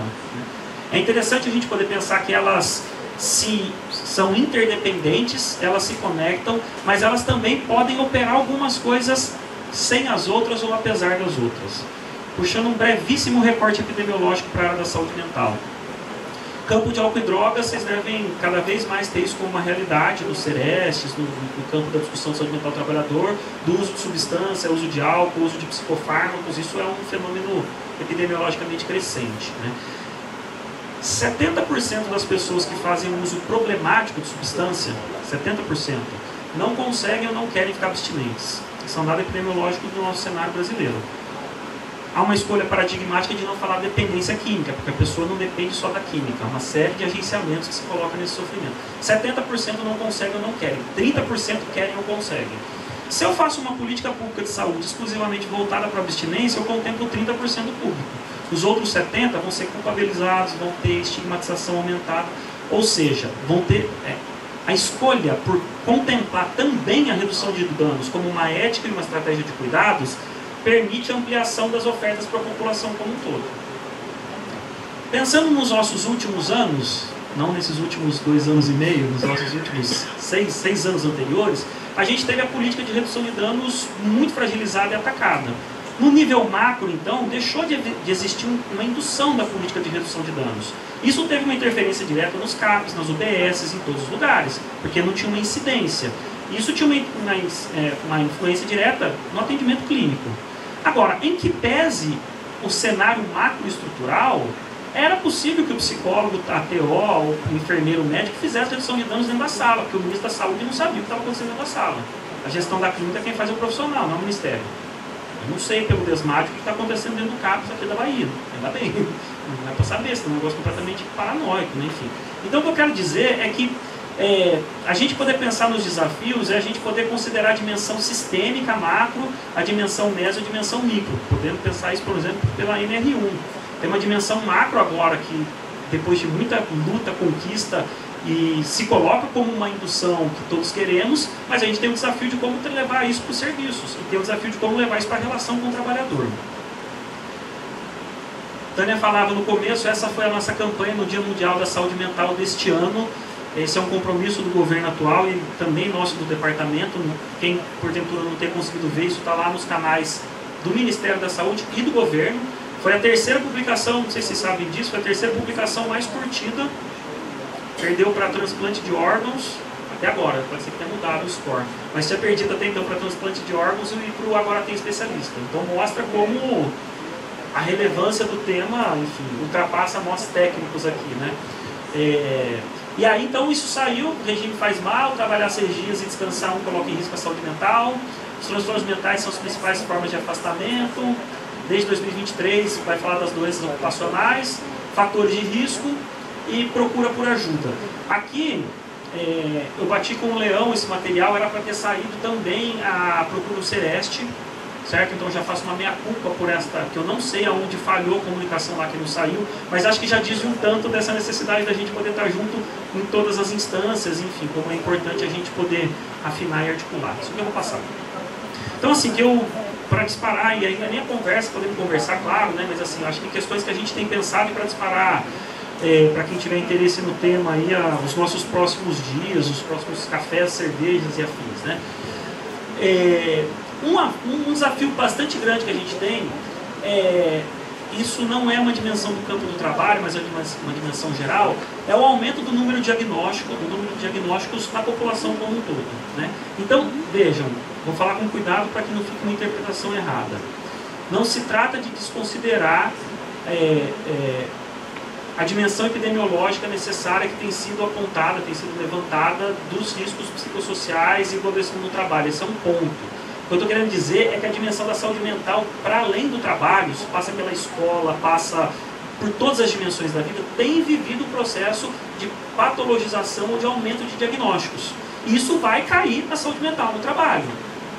Pode cair numa linha de compreensão que sim, de fato as pessoas estão adoecendo mais, pode ser uma linha de compreensão, ou pode ser não, as pessoas talvez sejam diagnosticadas por questões que não necessariamente são psiquiátricas, mas por uma lógica social que a gente vive, que é quase que uma impossibilidade de sofrer, certo? Então é a partir do risco ocupacional que estou trazendo essa discussão, certo? Isso vale, por exemplo, quando a gente vai pensar na educação, isso vale quando a gente vai pensar em muitos outros pontos. Então esse é um tema que a gente precisa avançar, é um desafio. Outro ponto é que o trabalho, em que pesa a sua especificidade, é uma dimensão da vida humana que não está fora do nosso mundo. Então as relações de gênero, raciais, todas se reproduzem também, e a gestão tem um papel estratégico, mas não apenas a gestão, as estratégias de promoção, de prevenção, os serviços específicos da RAPS, mas também da saúde do trabalhador, tem um papel e uma responsabilidade importante. Aqui eu queria trazer 2 pontos importantes de compromisso da atual gestão do Ministério, do departamento que está sob a chefia do Marcelo Quimati. O primeiro é no investimento que a gente tem nas estratégias de geração de renda e economia solidária. Esse é um ponto da rede de atenção psicossocial que é voltado para os usuários que fazem acompanhamento de saúde mental, mas que também tem interface com o Ministério da Cultura, o Ministério do Trabalho, entendendo a economia solidária como uma estratégia, como uma tecnologia, como um modo de viver o trabalho de outras formas. Então a gente tem em perspectiva um edital a ser lançado para incubadoras, a gente tem um edital recente pela Fiocruz para experiências práticas de economia solidária, a gente tem a construção em 24 da Política Nacional de Economia Solidária, a gente tem a habilitação dos centros de convivência que também vão operar, dentre outras ofertas, a partir de lógicas de geração de renda e economia solidária. Então esse é um ponto que a gente está atento, tem como compromisso e entende que ele tem que se dar na intersecção, ele não tem que ser um ponto só da RAPS. A economia solidária não é um atributo da saúde mental, é um campo do conhecimento do trabalho muito ampliado, e muito necessário. E um outro ponto também que a gente tem investido é em relação à transformação digital dos serviços tipo CAPS. Transformação digital, leia-se computador, telemedicina, teleatendimento, que a gente, diferentemente da atenção primária, tem os serviços tipo CAPS muito atrasados em relação a isso, E aí eu trago isso aqui para a discussão, porque se conecta com outro desafio e também uma oportunidade. Acho que essas aglutinações federais, estaduais, municipais, enfim, intersetoriais nos trazem essa possibilidade, que é de pensar na conexão, por exemplo, de apoio matricial ou de compartilhamento de discussão de casos de CAPS e Sereste, por exemplo, que é uma articulação que a gente pode e deve avançar muito, Pensando a partir de redes de atenção, e a rede de atenção não vai dizer se um ponto é o principal, vai dizer que para aquele sujeito esse ponto é o mais importante. Por isso que a gente sai da lógica da hierarquização de primário, secundário e terciário para pensar numa lógica de rede poliárquica. Há uma ordenação de rede, no caso da saúde mental, pelos CAPs. A atenção primária como ordenadora do cuidado de um modo geral. Agora, para alguns sujeitos em que pesa essa estruturação, o acesso vai ser por outros lugares. Ou o enganchamento do cuidado, o enganchamento do sentido vai ser em diferentes lugares do que às vezes é esperado. Então, é importante poder trazer este investimento que a gente faz, mas, como diria um professor que eu tive, é o problema das nossas soluções. Assim, a gente vai conseguir conectar mais os pontos, mas tem essa necessidade de RAPS e saúde do trabalhador discutirem a partir dos casos. Porque se a gente tem, por exemplo, alguns dados que mostram na população brasileira que entre 33% e 36% da população brasileira já teve ou terá um transtorno mental comum, essas pessoas trabalham. Ou boa parte das pessoas trabalham, ou boa parte não vai poder trabalhar, ou boa parte disso está né, há uma transversalidade da experiência, da dimensão do mundo do trabalho nessa história. E tem um desafio para a RAPS que a gente também tem procurado cuidar e em breve esperamos conseguir formalizar algumas ações com experts aí da área de vocês, né, para a gente poder fazer de uma forma compartilhada, que é poder também, eu ia usar instrumentalizar, mas não é um bom termo, é qualificar os trabalhadores da RAPS em relação à saúde mental no trabalho. Não tem como eu, num CAPS, por exemplo, fazer um projeto terapêutico singular, se é um CAPS adulto, sem considerar o trabalho. Do mesmo jeito que não tem como eu fazer num CAPS infantil não considerar a escola. Não estou dizendo que o cara tem que voltar para o trabalho, não é isso. A gente não fala do destino do sujeito, a gente fala do norte do tratamento. A gente não sabe onde o sujeito vai, o que vai acontecer. A gente se dispõe a acompanhar o sujeito na trajetória que ele trilha para a vida dele. Agora, desconsiderar o trabalho no campo da atenção primária, no campo da atenção especializada, no campo da geração de renda no CEP, por exemplo, fragiliza. Então é mais uma possibilidade e um desafio que a gente tem que encarar, eu acho, de conexão, de fortalecimento, que eu acho que essa aglutinação e outras várias nos permitem avançar. E aí eu já falei também em relação à articulação e compartilhamento do trabalhador. Para cuidar do meu tempo, eu vou parar de falar. Quando eu estava vindo hoje pela manhã, eu lembro que a última vez que eu estive aqui em Salvador, eu fui no mercado municipal, tinha uma exposição no subsolo, ainda continua essa exposição. Então, por acaso, quem ainda não conhece, quem vem de outros lugares como eu vim, eu recomendo fortemente conhecer essa exposição. Na saúde mental, a gente fala que não é a gente que interpreta a obra, é a obra que nos interpreta. Porque há uma dimensão simbólica ali que é a gente que se esparrama quando é afetado pela obra. Então eu vou contar o que essa obra interpretou em mim para poder depois contar por que eu escolho fechar com ela. Para quem não conhece, essa obra é de um artista chamado Vinícius, o nome dela é Lágrimas, talvez não esteja tão visível para quem está no fundo, mas cada uma dessas bolinhas é uma lâmpada pendurada por um fio transparente. E a ideia é poder, é bom falar disso hoje, né, um dia chuvoso, a ideia é poder parecer de fato chuva, lágrima, água, enfim, considerando todo o contexto, inclusive de regiões mais áridas. Mas tem uma coisa interessante nela que, olhando em perspectiva, a gente consegue entender ou perceber as gotas exatamente pelo conjunto. Se tiver uma lâmpada só, a gente não percebe. Ao mesmo tempo, cada uma dessas lâmpadas é uma lâmpada real de uma casa real que carrega a história de uma família real. São família real não de reis, tá? Família de verdade, tá assim. E aí eu acho que é interessante porque ajuda a pensar que é necessário pensar nas articulações da política, numa dimensão macro da gestão, uma compreensão ampliada do trabalho, do sofrimento mental no trabalho, que passe pela perspectiva marxista, da divisão social do trabalho e várias outras. Assim que a gente consegue ter uma perspectiva ampliada, só que a gente não pode perder de cena que essa perspectiva toda incide sobre pessoas únicas, sobre casas únicas, sobre histórias únicas. Então, o fundo é o que vai permitir que a gente também possa considerar o que tem de único e de específico nessa figura. E aí eu queria parar por aqui. Deixo o meu e-mail para contato, enfim, mas a gente pode trocar também, caso vocês queiram, agora ou em outros momentos, algumas referências. E é isso. Obrigado pela atenção.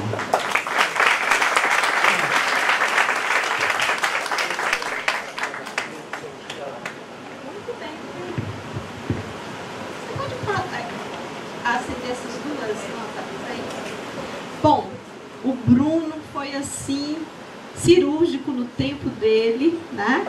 Então, eu acho que isso nos dá a possibilidade de talvez 2 intervenções e um fechamento dele para a gente seguir na nossa programação.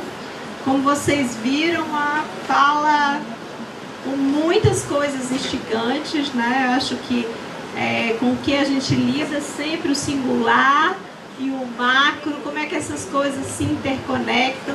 E eu acho que é muito importante a gente ter essa possibilidade de no DESMAD pensar o trabalho, né? Eu queria reforçar assim, que eu acho que isso é uma característica que nos alegra muito e eu acho que é bem inovador. Até então, né, nem tinha um departamento, digamos assim, mas as coordenações anteriores da RAPS, isso não era coisa, digamos assim, que sobressaltasse.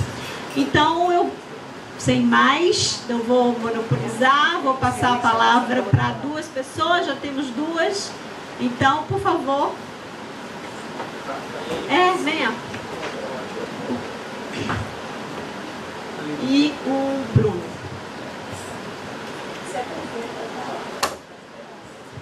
Boa noite, eu me chamo Tiago Pascoal, sou docente do Programa de Pós-Graduação em Saúde, Ambiente e Trabalho da UF. Bruno, parabéns pela exposição, nos trouxe um panorama, né, do entendimento da SMART sobre a questão da saúde mental e do trabalho. Eu queria que você falasse um pouco, porque eu senti falta na sua apresentação, de como que o Ministério está vendo o impacto das BETs na vida dos trabalhadores, e de como que isso pode impactar a questão do trabalho, né? A partir do fechamento da sua fala, quando você disse que a gente deve pensar o trabalho de uma forma um pouco ampla, e a gente tem visto que esse é um problema que tem afligido a classe trabalhadora, e, de certa forma, alguns dados têm nos revelado um índice de absenteísmo alarmante e tudo mais relacionado à questão do trabalho. Eu queria que você falasse um pouco mais sobre isso.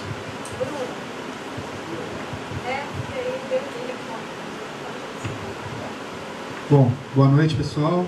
Sou Bruno Chapadeiro, sou psicólogo, professor da Universidade Federal Fluminense, componho aqui o observatório. Xará, parabéns, foi muito legal, muito cirúrgico mesmo, como o Tânia falou, não só no tempo, mas nos temas, assim, na síntese, né? E a gente conversava lá fora sobre essa necessidade, né, do diálogo entre a saúde mental e a saúde trabalhadora. O professor Lacasa, ele tem um artigo que ele fala o quanto que historicamente esses 2 campos foram para lados opostos, infelizmente, né? Reforma sanitária foi para um lado, com movimentos sociais, e a saúde trabalhadora para outro, com os sindicatos, né? E que é necessário, então, esse diálogo, antes de tudo. Eu acho que é um mérito do observatório, já celebro isso, desse evento, que a gente consiga colocar, né, esses espaços para dialogar, e que, então, a gente precisa, talvez, criar aí uma coisa, um híbrido, né, algo que vai emergir desse diálogo, né, que eu estava te falando lá atrás, né, lá fora, que é uma terceira margem do rio, né, porque é isso. A perspectiva do trabalho na saúde mental muitas vezes traz da economia solidária, dessa egoterapia, né, do trabalho como algo que esse sujeito consiga também produzir sentido para a sua vida, né, ter uma função social também. E na saúde trabalhadora a gente tem visto muito, principalmente na assistência, chegar a pessoas já adoecidas, né? Então é isso. A saúde mental está se ocupando dos transtornos psicóticos, por exemplo, a saúde trabalhadora está com os transtornos de humor. Como é que a gente, né, cria essa intersecção, né, essa terceira margem do rio aí que vai emergir desse tensionamento, desse diálogo, né? Porque é isso, a gente não vai conseguir levar o executivo com burnout lá para fazer uma roda de conversa no CAPS, por exemplo. Então, né, e eu te contei uma história que eu vivi, né, que um trabalhador coletor de lixo com alcoolismo crônico, que quando foi posto, né, que tinha relação com o trabalho, o pessoal do CAPS, isso no interior de São Paulo, falou, então é só o trabalhador, então leva para o Sereste, né? Aí o Sereste falou, não, mas tem alcoolismo crônico, devolve para o CAPS, né? E ficava assim, institucionalizando esse sujeito e, né, ele só ia ganhando nomenclaturas, enfim.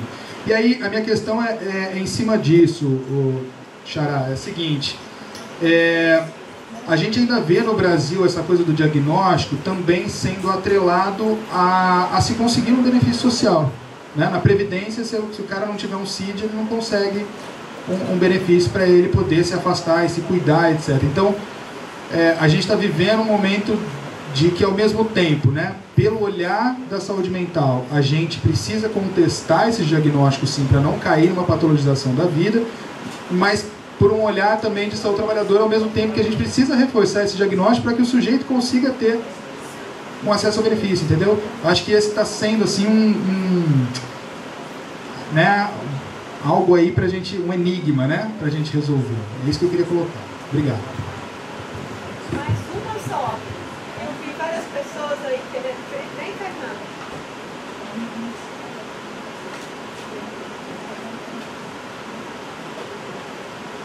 Só os meninos estão, os CH12, eles estão. Posso? Pode, claro. Obrigado, Bruno, pelas tuas colocações. Eu, pegando esse gancho de Bruno, né, essa é uma questão que a gente tem, que permeia diversas das nossas discussões no campo da saúde do trabalhador e da trabalhadora, né? Essa necessidade, muitas vezes, de um documento médico, né, de um relatório do centro especializado, para que aquela pessoa consiga acessar direitos que lhe são garantidos pela Constituição, né? Mas, de maneira geral, o que a gente vê é que esses direitos são negados para a maioria das pessoas em diversas situações, né? Eu acho que essa é uma questão. E o que a gente percebe quando a gente pensa as redes de atenção à saúde, né? Uma coisa que eu falo muito nos espaços do trabalhador é justamente como que a gente compreende o que é essa rede nacional de atenção integral à saúde do trabalhador, né? Uma atenção integral à saúde do trabalhador, né? Mas o que é essa rede?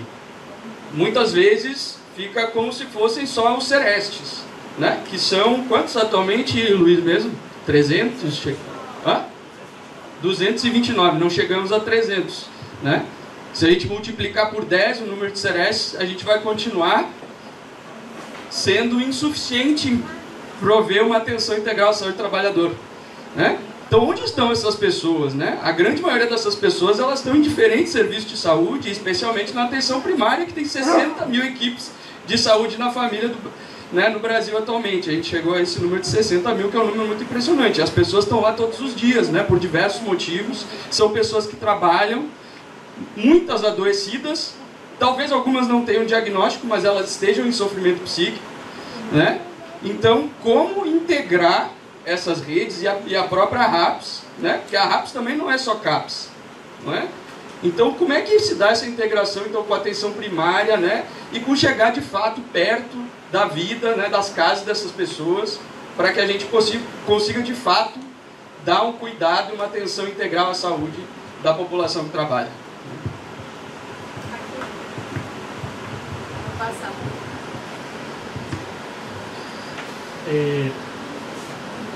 Vou nem responder, vou dialogar com as questões também. A primeira questão das bets, de fato, esse é um cenário novo, contemporâneo. Eu falei mais focado em algumas questões, mas esse tem sido um dos temas principais também que a gente tem trabalhado pelo perfil epidemiológico, pelos efeitos que isso tem trazido e por uma série de outras questões que são novas, inclusive para o campo da saúde mental, novas que eu digo historicamente, né, se comparadas. Por exemplo, qual que é o cenário de uso das bets? Qualquer lugar, aqui pode ter gente jogando bet. Na hora de ir no banheiro, no trabalho, tem gente jogando bet. Na hora do intervalo de uma reunião com a outra, tem gente jogando. É diferente de outras drogas. Eu não estou comparando bet com droga no sentido do efeito psíquico, mas é de outros usos problemáticos, de outros usos que promovem desfechos ruins na qualidade de vida das pessoas. Então a gente tem esse desafio que é o cenário de uso é o cenário do tempo todo. E aí passa desde uma questão de regulação até uma questão de compreensão mesmo da qualidade do uso, do tempo do uso, de idade do uso, que tem uma série de questões.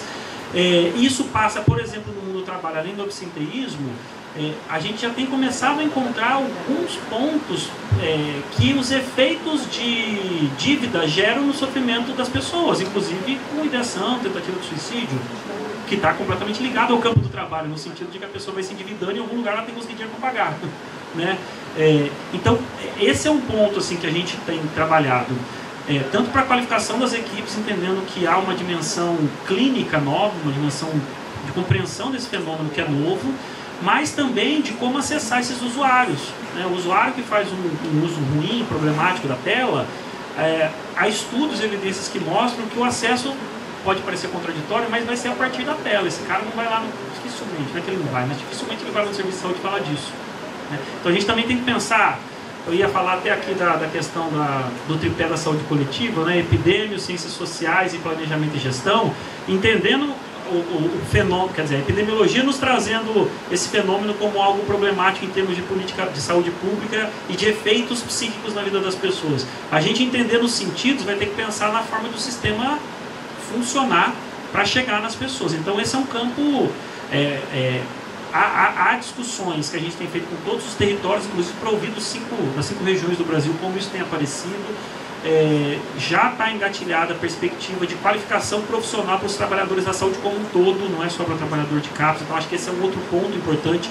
Obviamente que daí esse é um profissional que está no Sereste, tem especificidades, por exemplo, que esse não está no CAPS, mas é um ponto importante. E a gente vai ter que pensar, e tem pensado, né, em como responder essa demanda. Então, é uma questão urgente que está na ordem do dia, por tudo isso que eu falei e porque mediaticamente é algo que também tem aparecido, né? Isso tem sido um problema assumido não só pela saúde, do governo, Ministério da Fazenda, enfim, isso tem sido assumido como uma questão de governo, não só do departamento. Em relação é o paradoxo, né? Assim,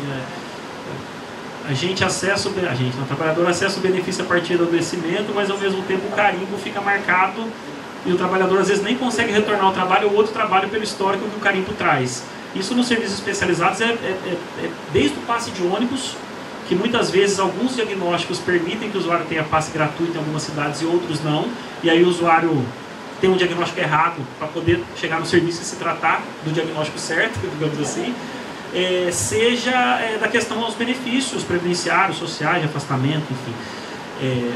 Eu acho que vocês falaram, a gente estava conversando ali, certamente vocês vivenciam isso no dia a dia. Há muitas novas conexões que a gente tem que fazer, mas a gente já tem estratégias estabelecidas que talvez a gente possa pensar em como adotar. Você estava trazendo desse caso, eu estava falando do outro, assim, bom, a mulher, seja quem for, 33% da população, por exemplo, com transtorno mental comum, não me lembro agora a quantidade desse público que é adulta, mas é a maioria, eles trabalham, então assim, eles estão na atenção primária, eles estão nos outros lugares, nós vamos ter que... O colega da atenção primária que não tem expertise em relação à saúde mental no trabalho vai ter que poder contar com alguém para entender e incorporar isso no dia a dia, né? O colega do CAPS, que às vezes não se atenta na notificação, por exemplo, vai precisar aprender a fazer isso para notificar e a gente poder ter um perfil epidemiológico cada vez mais robusto, cada vez mais real, digamos assim, para a prática, né? Então, eu acho que o grande desafio, você falava do híbrido, né? E aí aqui é brainstorming, não é construção de política, porque isso ainda não está, mas deve começar, podemos começar, devemos começar. Não é nem de serviços híbridos, mas talvez seja da articulação entre os próprios serviços, né? Porque senão a gente vai de novo fragmentando o sujeito, né? Daí ele não é do Celeste, não é do CAPS, mas é lá do não sei aonde, assim. E na verdade ele é da UBS o tempo todo. Assim. Ninguém tem alta da UBS, né? Como morre, então acho que talvez um caminho seja a gente pensar nas estratégias de articulação de cuidado e de compartilhamento de caso. O que a gente está falando aqui de saúde mental e trabalho, mas é o desafio da especializada com a primária, é o desafio da urgência e emergência em saúde mental com a especializada. Então a gente tem que procurar as evidências que nos apontam o que funciona melhor, e aí tem a ver com a macrogestão, que é a incidência e indução da proposta ministerial, mas tem a ver também com os territórios e com a gestão dos serviços. Por isso que eu quis trazer também uma dimensão, uma governabilidade que existe na mesogestão, que está ligada à macro, mas que também pode operar coisas ali apesar da macro, ou inclusive induzindo a macro, porque a política de saúde é ascendente, né? O SUS é ascendente, ele vem de baixo para cima, ele vira lei depois que todo mundo propôs, discutiu, criou, né? Então acho que esse é um ponto importante. Gente, obrigado pela atenção, obrigado pelo convite. Até logo mais. Obrigado, Bruno. Realmente, acho que ele traz muitas questões para a gente discutir, mas, de fato, é uma alegria ver a RAPS chegando junto nesse debate com a saúde do trabalhador. Isso vai dar muito acréscimo, eu acho, a essa discussão. Então, obrigada, muito obrigada.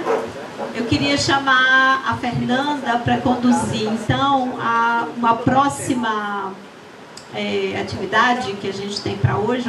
Hoje a gente ainda tem música, tá? Mas é o lançamento de um livro que a gente escreveu da primeira oficina. Eu queria também chamar a Simone Oliveira, que nós organizamos juntos. Esse livro que vai ser apresentado por Fernanda, mas venha, Simone.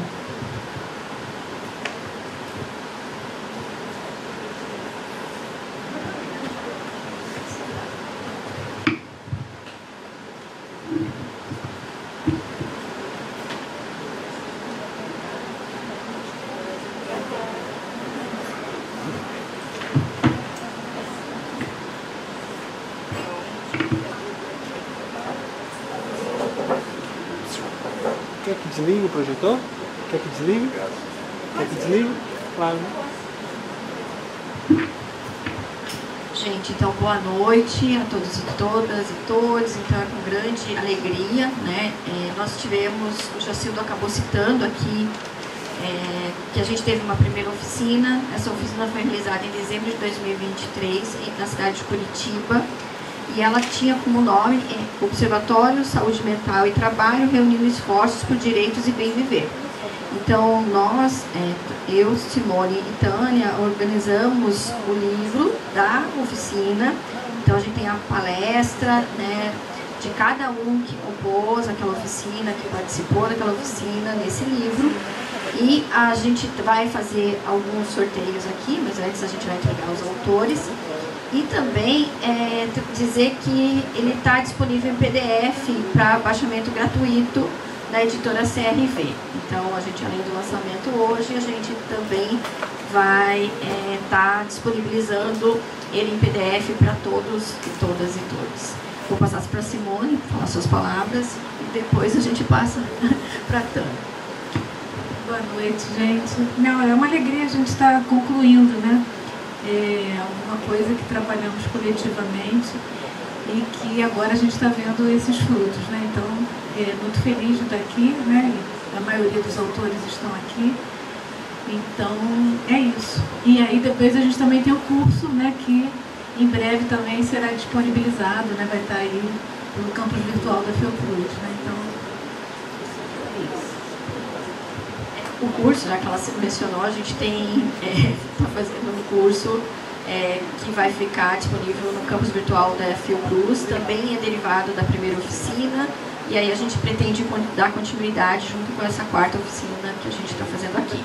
Então, para começar, eu acho que a gente pode chamar as pessoas que compuseram. Então, o primeiro capítulo, a construção do Observatório Nacional de Saúde Mental e Trabalho, é da professora Tânia Maria de Araújo e Simone Santos. Aí, o segundo capítulo do livro, na verdade, tem alguns que não estão aqui, mas a gente vai encaminhar. Então, o capítulo 2 é os desafios no campo da saúde mental e trabalho e a estruturação das respostas coletivas, que é da professora Ana Cláudia Gastafaz. O terceiro capítulo é Portugal, experiências de rede de pesquisa em saúde e trabalho na Europa e América Latina, da professora Elizabeth Maria das Neves Borges. O quarto capítulo é Mundo do Trabalho Contemporâneo, Subjetividade e Ação Política, professor Maelson Silva Neves. Cadê o Maelson?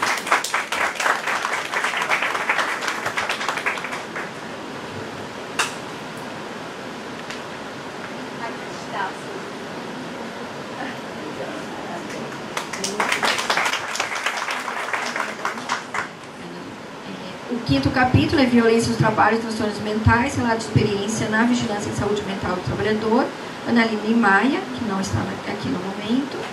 O capítulo 6 é os transtornos de estresse pós-traumático, depressão, comportamento suicida e seus impactos no trabalho, professor Sérgio Roberto de Luca.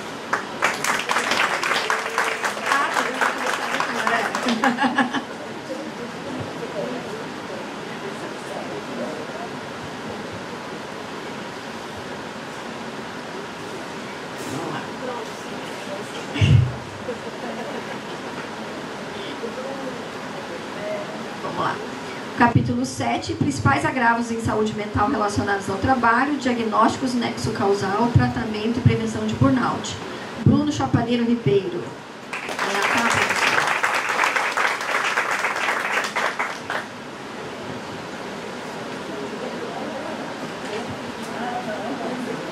No capítulo 8, nós temos atenção, sofrimento e o adoecimento psíquico do trabalhador e da trabalhadora, do professor Álvaro Roberto Crespo Merlot, mas ele não está aqui no momento. Já chegou em Salvador. Capítulo 9, vigilância e atenção à saúde trabalhadora e trabalhadora com foco na saúde mental, necessidades e desafios. Adriana Scanvestaski.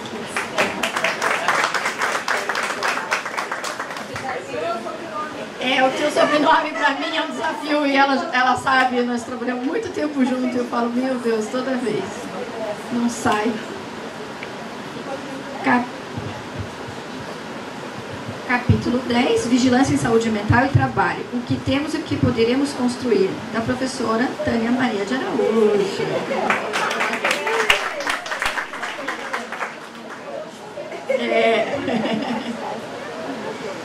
Vamos lá.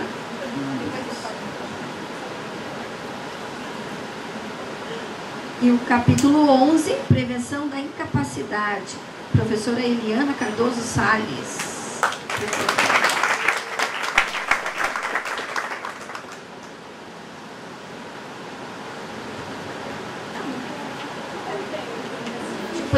Eu acho que a gente podia tirar uma foto com os autores presentes, o que vocês acham?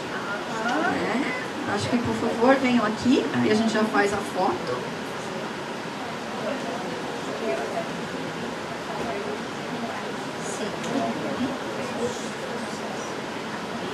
E aí a gente precisa de um fotógrafo. Vitória, consegue tirar uma foto para nós?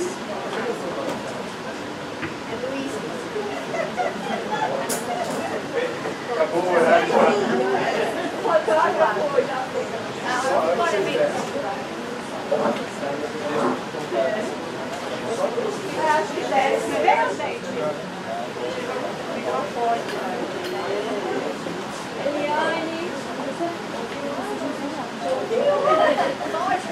Gente, ela tira aí, ó. Quem quer não sabe você manda pra mim depois. Você tem profissional? Tem uma profissional. Vai ficar todas as mulheres de um lado. Fica entre as duas chaves. Vem pra cá. Vai organizar aí.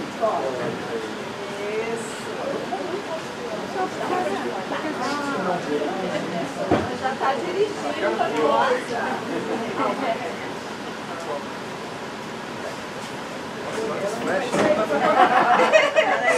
Subiram várias câmeras aí agora. Vem, Eliane, chega pra cá. É por causa do... Mais.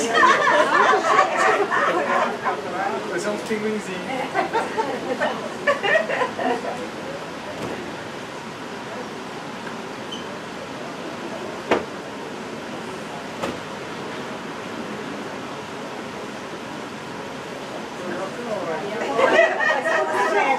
Tem que olhar pra onde?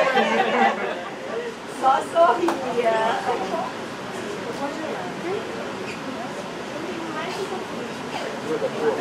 Gruda. Tira a gente. Faz uma curvinha.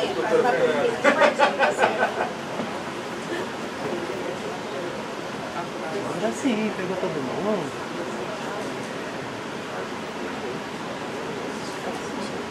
Massa. Essa é a estratégia.